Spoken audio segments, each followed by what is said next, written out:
Asuka qui a vraiment fait des siennes. Depuis quelques semaines, on la voit justement avec un bon coup de pied en circulation. C'est du bon tonique ça.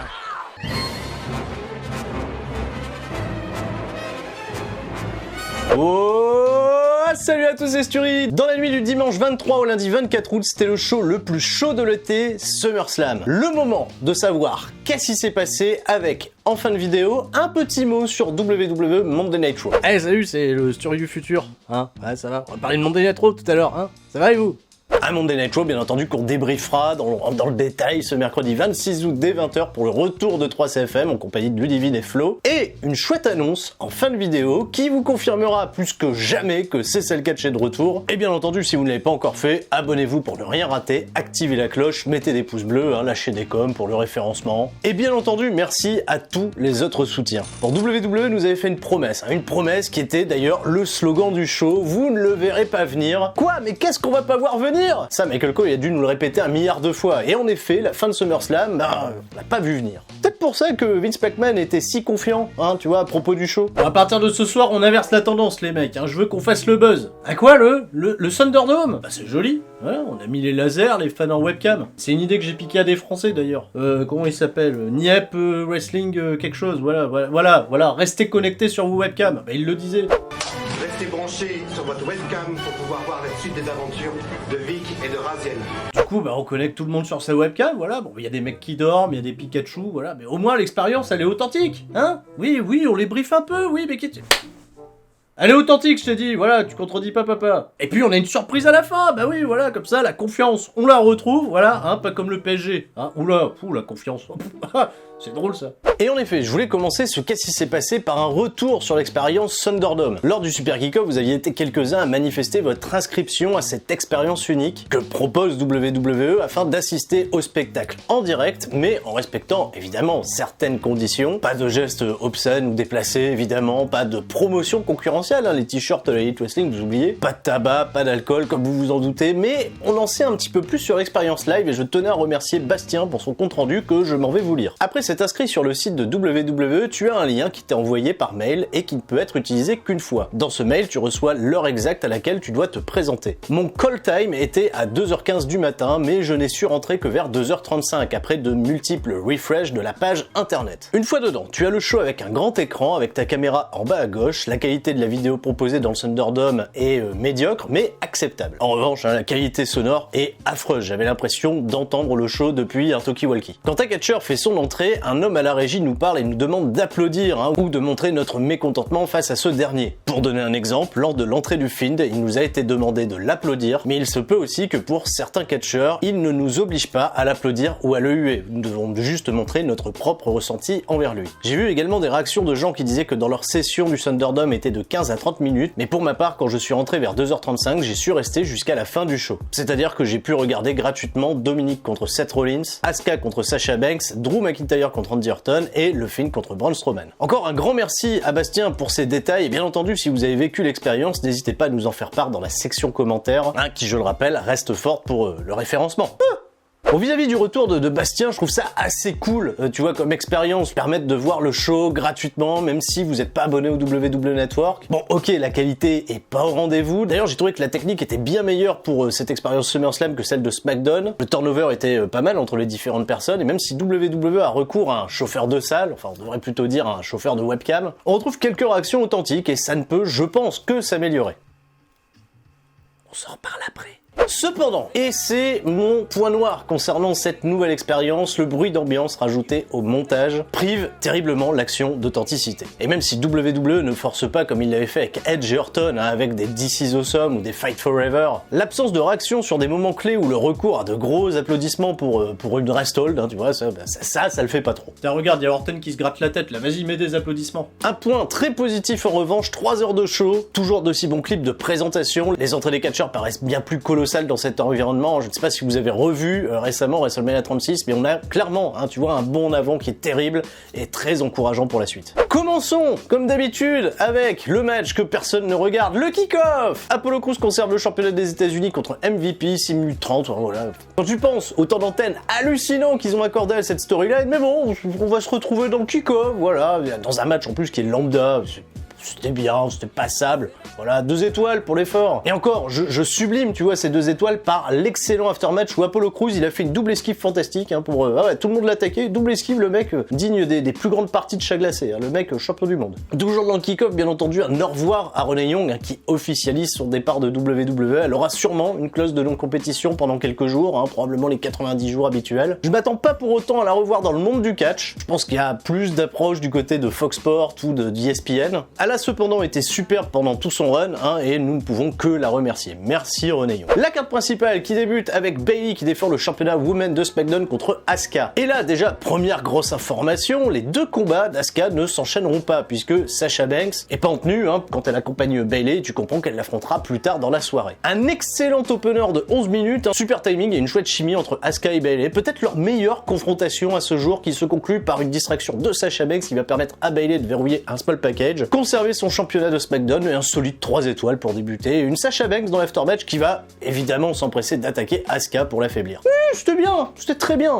Bon, je pose tout de suite le bail, parce que si le plan est de faire tourner Sasha Banks face pour entamer un programme contre Bayley, il faut, s'il vous plaît, arrêter de la montrer comme une petite peste arrogante, car à aucun moment j'ai envie de tirer pour elle. Ou même, j'ai pas envie de la voir tourner face, j'ai plus l'impression que c'est Bayley qui va tourner face. Bon, malgré tout, leur association a encore une fois été hyper efficace, et malgré la défaite d'Asuka, bah, j'ai envie de la voir plus haut dans la carte, justement, pour se venger. Donc, bien joué WWE. Et kudos, bien entendu, à Jean Brassard pour la nouvelle meilleure expression de 2020. Te mêle pas de mes affaires. Regarde tes oignons pousser toi-même. À réutiliser chez vous, bien entendu, en famille, entre amis, évidemment. Après le match, on nous diffuse un clip au sujet de ce clan qui détruit tout depuis des semaines, Rétribution. D'ailleurs, avec un tel teasing, on est en droit d'attendre un énorme coup pour ce soir, hein. On a vu qu'à SmackDown, les mecs étaient passés au WWE Thunderdome, donc ils connaissent le chemin. Et puis, évidemment, même si c'est pas super bien branlé, c'est un truc intriguant, donc on se doute qu'à SummerSlam, il va y avoir un énorme angle, hein. Bah pourquoi il y a tous les ninjas qui cassent le matériel, là, hein? Quoi? Ah, c'est pas les ninjas, ça? Mais c'est qui, eux? C'est des Guy Hunters, ça? Ils sont chez nous? Hein, quoi?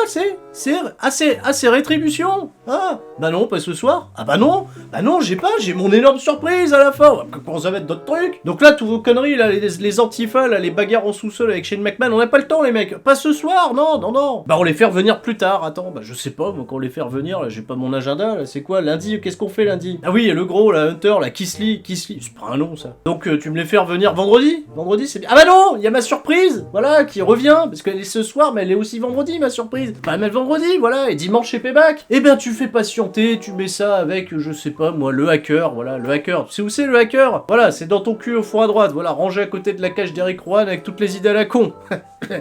C'est drôle ça, hein, c'est un. D'ailleurs, c'est qui Eric Rowan? On n'a jamais su au final. Kevin Owens à la tête des commentateurs pour logiquement, évidemment, apporter son expertise pour le championnat par équipe de Raw. Les Street Profits vont battre Angel Garza et Andrade en 8 minutes. 8 minutes. RAS, voilà. Et Dawkins, c'est pas la star de l'équipe. Ah non, Dawkins, il a passé 1 minute en tant qu'homme légal dans le match.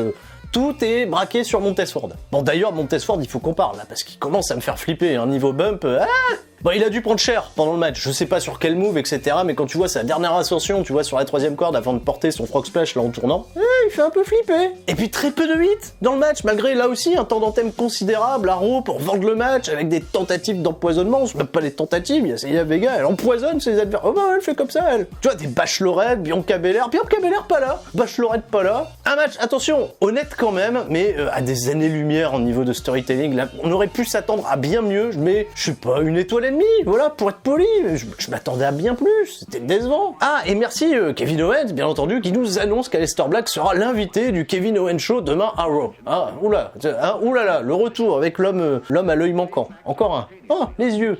On passe à Mandy Rose contre Sonya Deville, la perdante quitte WWE. Super concours de cosplay avec Mandy Rose en Dolph Ziggler et Sonya Deville en Matt Hardy. Bisous à Flo d'ailleurs qui est à mettre au crédit de cette blague. Et je veux pas être sévère parce que on sent bien qu'elles ont essayé de mettre beaucoup de cœur à l'ouvrage. On est quand même sur un gros pay-per-view quoi, c'est SummerSlam, c'est pas la fête au village. Et malgré tous les efforts qu'elles ont fait, on sent bien qu'elles sont à des allées-lumière des Bayley, Sasha Banks, Asuka, voilà.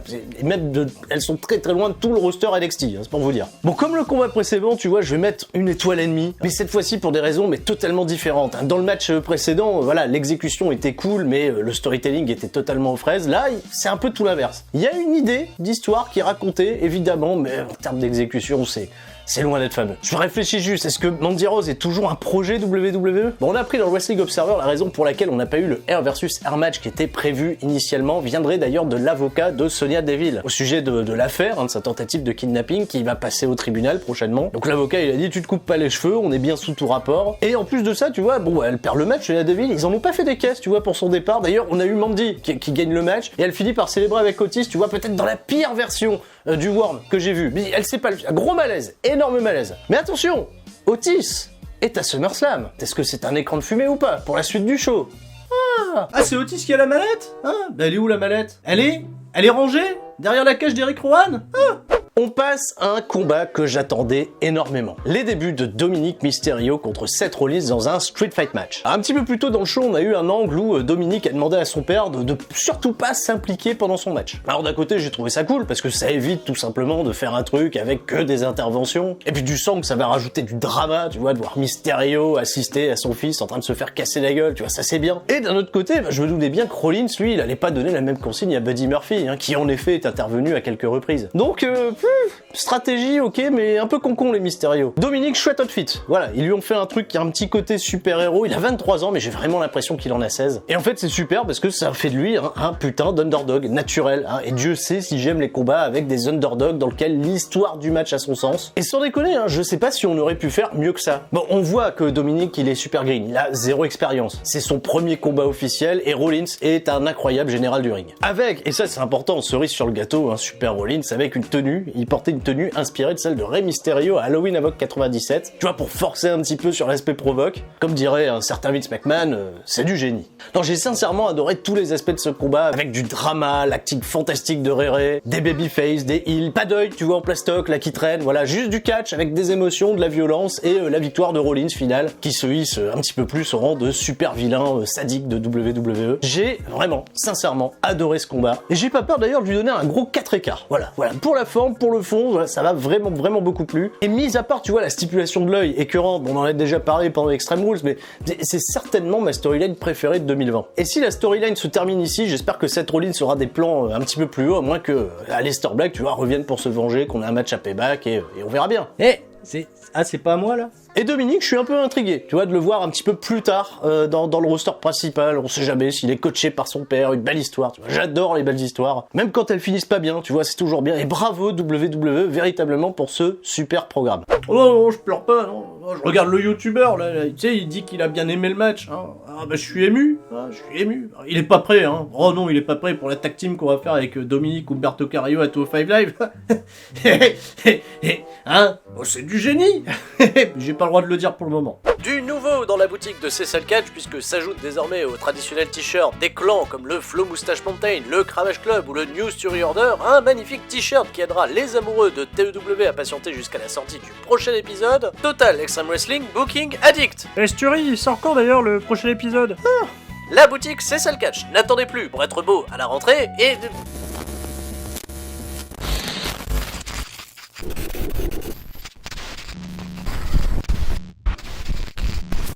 Sasha Banks contre Asuka pour le championnat Women de Raw était certainement le must-see de SummerSlam et de très loin le meilleur affrontement entre les deux lutteuses. Même si c'était court, et c'est justement parce que c'était court, je lui mettrais un bon gros 3/3/4, mais un bon 3/3/4 qui s'apprécie. La logique a été respectée, Sasha Banks a paumé le titre lors de sa première défense, voilà, une espèce de malédiction qui n'enfreint pas la règle. Des enchaînements ultra fluides qui se terminent sur une fin similaire à celle de Asuka contre Bayley, à un détail près. C'est dans le script ça? Alors qu'Asuka insiste pour caser sa soumission, Sasha parvient à s'en défaire et récupère près des cordes, près de Bayley qui a été un coach incroyable pendant tout le match. Asuka va tenter son hip attack, mais et Sasha Banks et Bayley l'esquive. Asuka va porter un backfist à Bayley et Sasha va en profiter pour amener le Bank Statement qui est contré et Asuka lock et c'est fini, victoire d'Asuka qui récupère le championnat féminin de Raw. Et j'ai une question pour vous qui avez regardé le show sur le WWE Network ou dans le Thunderdome, peu importe. Est-ce que vous avez vu Bayley coûter la victoire à Sasha Banks? Moi j'ai pas vu ça. Moi j'ai vu Sasha Banks profiter d'une distraction, mais rien de plus, tu vois. Et en plus elle la rate, tu vois, elle loupe le truc. Mais en tout cas rien de manière claire, tu vois, qui nous laissait sous-entendre un split entre les deux. Parce que Tom Phillips et Byron Saxton, eux ils sont là, ils se sont amusés à nous vendre. Oui,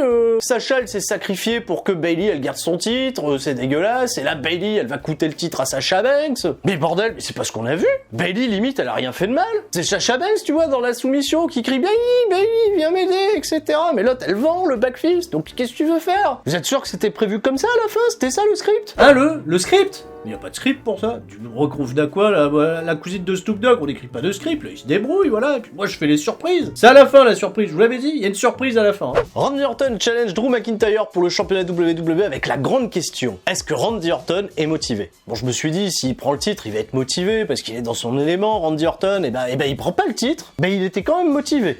Ah. Bon, évidemment, il n'y a rien eu de flashy pendant ce match, hein, parce que c'est Randy Orton, mais 20 minutes de catch, avec une histoire bien racontée, et un Drew McIntyre qu'on a senti, tu vois, un petit peu plus frustré qu'à l'habitude. Hein. Moi, j'ai adoré ce début de combat avec Orton qui joue l'agacement, qui en place une ou deux, tu vois, en traître, petite fourchette dans les yeux, ce genre de choses là, voilà. Et quelques coups violents, tu vois, ça a tapé fort, il y a eu un Glasgow Kiss, qui était incroyable, coup de boule de Drew McIntyre, là, qui a fait saigner, tu vois, les deux catcheurs. Bon, c'était pas une Shibata, mais bon, voilà, un peu de drama. Et il y a quand même un truc génial dans ce match, puisque tout l'affrontement se repose sur qui va passer son finish, et qui va savoir s'en relever. Et ben on a eu 0 RKO, 0 Claymore Kick. Victoire de Drew McIntyre qui va contrer un RKO justement avec un backslide pour que tout le monde reste fort. Et c'était super. Et j'ai hâte de voir la revanche. Tu sens que c'est tellement, tu vois, le premier chapitre d'une superbe rivalité. On a la science du détail. Et parlant de science du détail, justement, est-ce que vous avez vu ce moment où Randy Orton va se sortir de la figure 4 leg lock avec une fourchette dans les yeux, tu vois, et McIntyre qui va s'essuyer son sang, tu vois, dans les yeux. Justement, tu vois, pour rendre le truc un petit peu plus crédible. Voilà, il y a beaucoup de choses superbes dans ce combat, beaucoup de choses à analyser, à regarder dans le détail. Et un match en jeu en plus de ça, puisque t'as le championnat principal de la compagnie qui est en jeu. Voilà, un bon gros 4 étoiles bien assumé. Et je suis sûr qu'on peut pousser le délire vraiment encore beaucoup plus loin. Je suis pas sûr qu'Orton va gagner la guerre au final, parce que McIntyre, sans déconner, hein, c'est un champion qui me plaît, qui m'inspire. C'est un excellent babyface. À quoi? Mets un sou sur l'écossais, hein? Mais c'est qui chantait ça? Mais non, la chanson, ça a toujours été mets un sou sur la surprise. Voilà, la surprise. On va mettre un sou, voilà, sur la surprise. Mets un sou sur la surprise, c'est dans le main event. Voilà, mais c'est maintenant. Le main event. Braun Strowman, hein, le désormais rigolo, hein, voilà, contre Finn de Le Cinglé, champion universel et Falcons Anywhere. Bon, il faut savoir que Bray Wyatt a donné une interview à ESPN un petit peu plus tôt pour faire la promo de SummerSlam en insistant sur l'idée de ne plus trop faire de matchs cinématiques, hein, pour ne pas dénaturer leur impact. Alléluia. Et pour le coup, SummerSlam, hein, même si vous l'attendiez, 0 match ou 0 angle cinématique. Pas de rétribution, hein, voilà, finalement pas de rétribution, pas de Underground, pas de marée, hein, ou de vision chelou d'Alexa Bliss. Hein. Tiens, et puis d'ailleurs, voilà, tiens, on va en parler de ça tout de suite. Pas d'Alexa Bliss. Voilà, t'as le clip de feud qui est centré sur Alexa Bliss. Hein. Est-ce qu'elle va intervenir en faveur du Fiend? Est-ce qu'elle va intervenir en faveur de Braun? Est-ce que la stipulation, tu vois, du match va aider à un aspect un peu plus divertissant? Parce que bon, on va pas rigoler, quoi. Strowman et Wyatt, c'est pas le summum du work rate. Et ben que dalle. Rien, y a même pas eu de surnaturel, tu vois, rien du tout, pas d'histoire avec la mystique autour du Fiend, hein, qui a peut-être un petit peu plus vendu, tu vois, comme d'habitude, un petit peu plus de selling. Braun Strowman qui arrive au ring en étant hué, hein, voilà, la consigne, hein, il faut huer Braun Strowman. Ah bon? Mais pourquoi? Ah bah c'est comme ça. Ça a bien démarré, cela dit, ça a bien démarré, des bons échanges, la caisse à outils, voilà, le tampon sur la barricade, et puis après on a été faire un tour backstage, voilà, chez Vince, là, voilà. Mais qu'est-ce qu'ils font, eux? Mais ils se battent là. Et c'est qui, lui? C'est Big Show, ça? C'est Big Show? Non, c'est Braun Strowman! Il a coupé ses cheveux, Braun Strowman, ah bon? C'est pas Sonya Deville qui devait couper ses cheveux, je comprends plus rien. Et là, maintenant, ils se battent en vrai. C'est plus des trucs filmés comme on faisait avec la musique, les plans de caméra. Non, là, ils se battent pour de vrai. Ah. Bon, c'est pas terrible, hein. Ouais, il faut arrêter. Eh, oh, les rigolos, là! Oh, vous allez retourner au ring, là? Vous allez faire l'angle de la... Ouais, non, c'est pourri ce que vous faites. Allez refaire la fin de votre match, là, pour qu'on ait la surprise! La surprise! On était quand même en droit de s'attendre un peu plus, quoi. Bon, on arrive, la fin du match, voilà. Strowman, il est en contrôle, lui, il domine le match, hein. Mais le Fiend, il se dégage de tout. Il se dégage des power slams, du coup, voilà. Braun Strowman, il pète un câble, il va chercher la boîte à outils. Et qu'est-ce qui sort de la boîte à outils? Un cutter. Pas très PG, ça. Non, parce que Braun Strowman, tu vois, c'est le genre de mec, hein, qui peut se faire manipuler, attacher, noyer. Mais tu vois, quand il se venge, le mec, il va chercher un cutter pour couper le ring. Coupe des bouts du ring comme ça, enfin tu sais, pour exposer le bois, le plancher. Enfin, c'est un Falcons Anywhere, mec, ton finish tu peux le porter partout dans l'arène, sur du béton, sur du... je sais pas moi. Et le mec il a décidé, il s'est dit je vais découper le ring. Et il galère, tu vois, bon, pas autant que Mandy Rose avec la table, mais le Fiend il a le temps de se relever, tu vois, de commander un Uber Eats, de faire top 1 sur Fall Guides, Uranagi, Sister Abigail par 2 fois, même et hop, nouveau champion. C'est Braun Strowman, le pire babyface, tu vois, du monde. Et ce main event, je suis désolé, il était pas bien, bon, on était vraiment en droit de s'attendre à mieux. Et puis on s'attendait à voir une histoire racontée, tu vois, évidemment, mais ils ont tout misé sur l'après-match. Voilà, c'est tout est misé sur l'après-match pour que, dans l'idée, tu vois, ça passe crème. Ouais, une petite poussée de sel, évidemment, tu vois, la note de match, je dirais 2 étoiles, pour être poli. Et puis le début du match était sympa, je me disais, tiens, on va voir un truc intéressant, mais non, pas du tout, absolument pas, hein, et ça, on en parle dans le match, dans l'exécution. Sinon, continuer l'assommoir. Voilà, bim, la surprise, on est parti. Voilà, je suis cité, la surprise. Voilà, Kevin dans le camion. Voilà, je veux toutes les meilleures productions. Voilà, contacter la presse, jouer la fanfare. On est parti. Le gros chien est de retour.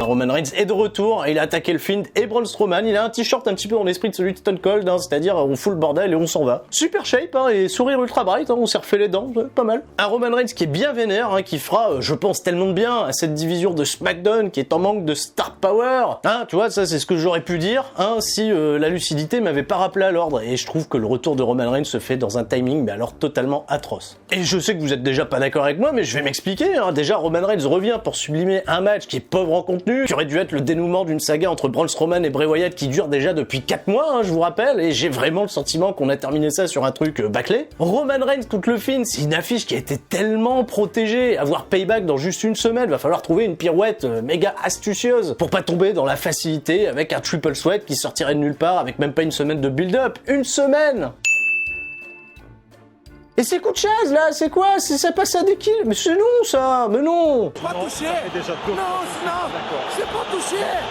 Puis j'ai la réaction des fans. Roman Reigns, heal! Vraiment? Pardon? Attends, le Fiend est heal. Braun Strowman provoque de la sympathie pour à peu près personne. C'est un ultra babyface, Roman Reigns, hein, qui a fait son retour. Là, il dit, attention, il est pas leader de rétribution de quoi que ce soit. Ok, il est plus agressif, plus déterminé, mais quelque part tant mieux. Mais à un moment, sortez-vous de la tête que Roman Reigns va tourner heel. Hein, ça, c'est une idée qui nous fait fantasmer depuis 5 ans. Hein, voilà, c'est le Golden Boy, comme l'a été John Cena. Et faire revenir un Roman Reigns heel, ça va pas aider les ratings. Non, pas du tout. Hein, il faut faire revenir Roman Reigns la star. Et vous allez voir, vendredi à SmackDown, il y aura d'excellents ratings. Non mais juste une chose, Stury, parce que t'es tellement énervé là sur le main event, t'as oublié de dire un truc quand même. Ah, c'était un petit peu le moment rêvé pour Otis pour venir cacher sa mallette, tu crois pas? Non, c'est pas une bonne idée, non, je pense que c'est vraiment pas une bonne idée. Bon, finalement, et malgré beaucoup de sel, hein, j'ai beaucoup aimé SummerSlam. Je râle, mais je suis très content du retour de Roman Reigns. Il nous avait manqué, mine de rien. Et globalement, on a quand même eu 4 combats qui ont été véritablement excellents et que j'ai pris beaucoup de plaisir à revoir, avec les commentaires d'ailleurs de Jean Brassard, que je salue, parce que commenter un show tout seul, hein, c'est un gros challenge. Le maître chien est de retour. Le Thunderdome est réellement une plus-value, hein. Je pense que l'expérience s'améliorera avec le temps, et je suis vraiment très intrigué par la suite des affaires entre Orton et McIntyre, la position de Seth Rollins, la suite évidemment pour Dominic, et je dirais globalement que ce SummerSlam a été une belle victoire pour Monday Night Raw. Malgré le championnat des États-Unis, voilà, qui a été défendu dans le kick-off, mais bon, voilà, c'est le championnat des États-Unis. Bon allez, c'est à toi, vas-y, un mot rapide sur Monday Night Raw, hein, puisque toi tu l'as vu. Ah, c'est à moi. Bon, Monday Night Raw, première expérience au WWE Thunderdome. Bon, déjà, il faut arrêter avec les bruits d'ambiance quand il se passe rien, tu vois. Et puis gérer un petit peu mieux, tu vois, le dosage avec le micro des mecs. Hein, voilà, parce que... déjà, il y a eu le heel turn d'Aleister Black, qui a tourné sur Kevin Owens. Voilà, j'étais interrogé là par rapport à son œil, Buddy Murphy, tout ça, et le mec, il a tourné heel. Mais il y avait une ambiance, tu vois, de partie de jeu de cartes, hein, tu vois, ah ouais, il y a un tournoi de belote, il y a le même bruit, en fait. Donc, il y avait c'est pas une surprise, hein, le Triple Sweat Match, il est acté, hein, pour Payback, avec Roman Reigns, le Fiend et Braun Strowman, hein, pour le championnat universel. Comme c'est un triple sweat match, ils ont bien précisé que c'était un no holds bar. Hein, tu vois, déjà de base dans un triple sweat match, tu peux avoir des interventions, il n'y a pas de disqualification. Mais là, ils ont bien dit no holds bar. Hein, ils ont oublié les règles. Bayley et Sasha Banks ont trouvé leurs challengers puisque Nia Jax et Shayna Baszler les affronteront pour les championnats par équipe féminin de WWE. C'est pas Raw, c'est pas SmackDown, c'est tout le monde. Et ça s'est fait de manière... D'ailleurs, Sasha Banks, elle a eu son rematch, hein, ouais, parce qu'il y a eu la clause de rematch automatique, je sais pas, voilà, elle a affronté Asuka dans un Lumberjack match qui était très mauvais, hein. T'es sûr que c'est les mêmes Asuka et Sasha Banks que t'as vu à SummerSlam, Stury? Parce que là, c'était pas bien, hein. Bon, Asuka conserve le titre, bien évidemment. Apollo Crews a battu Bobby Lashley dans un concours de bras de fer, c'était un peu rigolo, voilà. Mais par contre, il affrontera Bobby Chou à Payback, donc là pour le championnat des États-Unis. Hein, j'espère que ça sera pas dans le kick-off. Sinon, rapidement, tu vois, Akira Tozawa a repris le championnat 24/7. Nathalie et Lana, elles ont eu un angle un petit peu gênant avec Mickey James, apparemment il y a un programme. Et Rétribution, figure-toi, ils ont attaqué Rey Mysterio et Dominic, hein, qui faisaient équipe, ils affrontaient Rollins et Buddy Murphy, Rétribution leur est tombé dessus. Et désormais, ils ont l'air d'être plus que 6, tu vois, chez Rétribution, voilà, il y a 3 mecs, 3 filles, et on a peut-être la version finale, tu vois, du projet, hein, voilà, donc pour les autres participants qui étaient des figurants, bonne continuation à vous, hein, je sais pas si on les reverra. Et enfin, bien entendu, McIntyre et Orton, le programme a repris de plus belle, hein, puisque McIntyre s'est fait punter par 3 fois par Randy Orton, SmackDown, et Randy Orton qui rejoint, tu vois, le fameux club du... Pas touché. Non, c'est pas touché. Comme McIntyre est out, c'est l'homme qui a fait ses débuts justement à Monday Night Raw en affrontant Randy Orton dans un match qui a pas eu de fin, évidemment, pour que tout le monde reste fort, hein, on connaît la logique, et bah Keith Lee affrontera Randy Orton à Payback, hein, Keith Lee qui est un projet, hein, tellement un projet important pour Vince McMahon qui lui ont changé sa tenue. Apparemment son thème s'est envolé pour des questions de droit d'auteur, hein, faudra demander à Malcolm Bivens, hein, tu vois, et Vince McMahon il veut pas lâcher un plus gros chèque. Keith Lee, un nom ça, hein, on va tout changer, la tenue, la musique, tout, sauf le nom. Hein, parce que j'aime bien, ça me permet de me foutre de la gueule d'Hunter. Keith Lee. Donc bah ma hype, hein, tu vois, de fan d'NXT, elle retombe un peu. Un bon Night Raw avec des choses intéressantes, mais j'ai l'impression que les choses se font vraiment dans la précipitation, parce qu'il y a Payback dimanche, mais évidemment il y a déjà 4 matchs annoncés, hein, c'est pas rien. Donc plus de détails bien entendu avec Flo ce mercredi, hein, qui nous fera la review complète, hein, et c'était quelque chose. J'ai hâte d'être à SmackDown, bizarrement. Encore une fois, je voudrais vous remercier pour votre soutien et je vous annonce évidemment qu'en raison de mon sel intense sur SmackDown, à partir de ce week-end, vous aurez le droit à une review hebdomadaire, un peu dans le format du Qu'est-ce qui s'est passé de SmackDown afin de libérer du temps d'antenne pour 3CFM. Ah, et puis de s'amuser tous ensemble, voilà, hein, ça me rajoutera un petit peu de taf, mais je pense que vous y gagnerez au change. Et puis c'est le retour du gros chien, voilà, c'est attendu, hein, on a envie de commenter les exploits du gros chien, et puis ça sera surtout l'occasion pour moi de renouer un petit peu contact avec mon bon vieux Baron Corbin. Bah oui, on le voit plus en pay-per-view, notre bon vieux roi Caillou. J'aimerais bien voir Caillou, hein, on en parlera samedi pour la review de SmackDown. Et sur ce, je vous fais des gros bisous et je souhaite un joyeux anniversaire à Christophe Ajus, hein, 40 ans, bel homme. Et tout le monde, reste fort, c'était Sturi. Ciao, bye bye. C'est fini la vidéo, hein, il a pas aimé mon gros chien, c'était bien mon gros chien, voilà. On se revoit déjà la semaine prochaine. Payback, ça va vite, hein. Décidément, j'ai bossé à plein temps moi sur cette chaîne.